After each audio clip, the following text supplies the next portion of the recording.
நிமிஷம். எனக்கு ஒரு சந்தேகம். என்ன? இந்த வீட்டை நீங்க தானே கட்டினீங்க? மாமா இருங்க, அவர் சந்தேகப்படுறது கரெக்ட் தான்.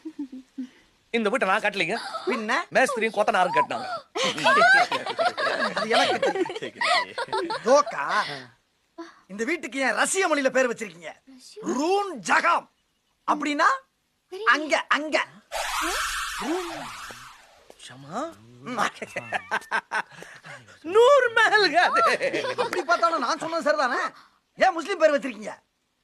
யாரும் பயப்பட வேண்டியதில்லை, யாரும் சந்தேகப்பட வேண்டிய அவசியம் இல்லை. ம். இந்த வீட்டுக்கு நான் ஏன் இப்படி பேர் வச்சேன் தெரியுமா? அட, இரியா. சொல்லிடுப்பா. என்னுடைய மனைவி ஜானகி பேர்ல ஷாஜகான் நூர்ஜஹானுக்கு தாஜ்மஹால் கட்டின மாதிரி 100 மஹல் கட்டணும்னு நினைச்சேன். ஒரு வீடு தான் கட்டேன், அதுக்கே 100 மஹல் பேர் வச்சுட்டேன்.